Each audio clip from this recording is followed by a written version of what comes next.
అది పేరుకే పెద్ద ఆసుపత్రి, కానీ అక్కడ ఎప్పుడు ఏ విభాగంలో ఎటువంటి సమస్య వస్తుందో తెలియదు. ఆ పెద్ద ఆసుపత్రికి వెళ్లాలంటేనే పేషెంట్లు ముందు వెనక ఆలోచించాల్సిన దుస్థితి. తాజాగా ఆ ఆసుపత్రిలో హై వోల్టేజ్ విద్యుత్ కారణంగా డయాలసిస్ మిషన్లు కాలిపోయాయి. దాంతో ఆ దవాఖానాల్లో డయాలసిస్ చేయించుకోవటానికి వెళ్తున్న కిడ్నీ రోగులు నరకం చూస్తున్నారు. ఖమ్మం జిల్లా ప్రభుత్వ ఆసుపత్రిలో రోగుల కష్టాలపై సాక్షి స్పెషల్ స్టోరీ. పేరు గొప్ప ఊరు దిబ్బ అన్నట్లుంది ఖమ్మం జిల్లా ప్రభుత్వ ఆసుపత్రి పరిస్థితి. ఇది పేరుకే పెద్ద ఆసుపత్రి, అయితే ఇక్కడ ఎప్పుడూ ఏదో ఒక సమస్య తలెత్తుతూనే ఉంటుంది. జబ్బుల బారిన పడిన ప్రజలు చికిత్స కోసం ఈ ఆసుపత్రికి రావాలంటే వెనుకాడుతున్నారు. ఆసుపత్రిలోని సాధారణ విభాగాల్లోనే కాకుండా కీలక విభాగాల్లో సైతం సమస్యలు తలెత్తుతున్నాయి. తాజాగా డయాలసిస్ కేంద్రంలో హై వోల్టేజ్ విద్యుత్ సరఫరా కాగా మంటలు వచ్చి వైర్లు కాలిపోయాయి. ఈ ఘటనలో మొత్తం 8 డయాలసిస్ యంత్రాలు పనికిరాకుండా పోయాయి. ఇందులో 2ంటికి మరమ్మతు చేసినా మిగతావి ఇంకా అందుబాటులోకి రాలేదు. దీంతో డయాలసిస్ చేయించుకోవడానికి వచ్చిన పేషెంట్లు ఇబ్బందులు ఎదుర్కొంటున్నారు. డయాలసిస్ మిషన్లు పాడవడంతో నిత్యం ఆసుపత్రి చుట్టూ తిరగలేక తీవ్ర ఇబ్బందులు పడుతున్నామని రోగులు ఆవేదన వ్యక్తం చేస్తున్నారు. ఏదైనా ఆరోగ్య సమస్యలకు చికిత్స నిమిత్తం ఆసుపత్రికి వస్తే ఎప్పుడూ ఏదో ఒక సమస్య ఉంటుందని, వైద్య పరికరాలు పనిచేయడం లేదంటూ సిబ్బంది నుంచి వెక్కిరింత సమాధానం వినిపిస్తోందని పేషెంట్ల బంధువులు అంటున్నారు. సకాలంలో వైద్యం అందక రోగం మరింత ముదురుతోందని ఆవేదన చెందుతున్నారు. మరిపేడ మండలం మహబూబాద్ డిస్టిక్ తాళ్ళావుకల్ విలేజ్ నుండి డయాలసిస్ కోసం మేము ప్రతి వారానికి 3 సార్లు వస్తూ ఉంటాను. అప్పుడప్పుడు మిషన్లు దెబ్బతింటున్నాయని చెప్పి అంటారు. ఆ మిషన్లు ప్రాబ్లం వల్ల కొంత పేషెంట్లకు ఇబ్బంది అవుతుంది.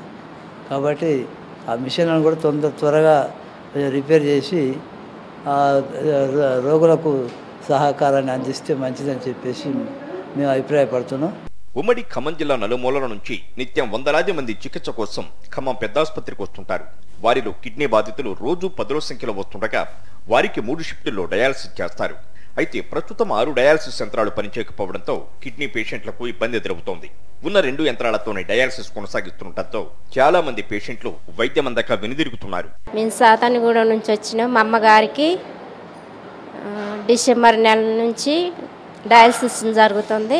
ఇది వారికి 3 సార్లు చేయించినాం. ఈ ఎండలని మరి 2 సార్లు చేపిస్తున్నాం. జిల్లా అయితే ఖరాబ్ అయినాయి. మాలాంటి వాళ్ళు చాలా మంది ఉన్నారు. వాళ్ళకి సహకారం అందించాలని కోరుకుంటున్నాం. పాడైన యంత్రాలను యుద్ధ ప్రాతిపదికన బాగు చేయించి అందుబాటులోకి తీసుకొస్తామని తెలిపారు ఆసుపత్రి అధికారులు. అప్పటి వరకు షిఫ్టుల వారీగా బాధితులకు డయాలసిస్ చేస్తున్నట్లు చెబుతున్నారు. డైలీ 40 మంది వరకు రావడం జరుగుతుంది. పర్ మంత్ మనకు దాదాపు 100 మంది వరకు మనము డయాలసిస్ చేస్తున్నామండి. ఈ చిన్న సమస్య రావడము దీని తక్షణమే మనము సవరించి సాల్వ్ చేసి మనము త్వరలోనే కంప్లీట్గా సేవలు మనం పునరుద్ధరించడానికి మనం ప్రయత్నం చేస్తున్నామండి. 7 మిషన్స్ కాలిపోయినాయండి. అవి కూడా కొటేషన్స్ కూడా మనం పంపించడం జరిగింది. అసలే ఖమ్మం జిల్లా ప్రభుత్వ ఆసుపత్రి పరిసరాలు అపరిశుభ్రంగా దర్శనమిస్తున్నాయి. ఆసుపత్రిలో అక్రమాలు రాజ్యమేలుతున్నాయని ఆరోపణలు బలంగా వినిపిస్తున్నాయి. ఆసుపత్రికి వచ్చే రోగులు వారి సహాయకులకు సరైన సౌకర్యాలు లేవు. ఇన్ని సమస్యలతో కొట్టుమిట్టాడుతున్న ఖమ్మం పెద్ద ఆసుపత్రిలో డయాలసిస్ యంత్రాలు పనిచేయకపోవడం కిడ్నీ పేషెంట్లను తీవ్రంగా వేధిస్తోంది. ఇప్పటికైనా నిధులు మంజూరు చేసి ఆసుపత్రిలోని సమస్యలు పరిష్కరించాలని, డయాలసిస్ యంత్రాలకు మరమ్మతు చేసి వాటిని తిరిగి వినియోగంలోకి తేవాలని పేషెంట్లు కోరుతున్నారు.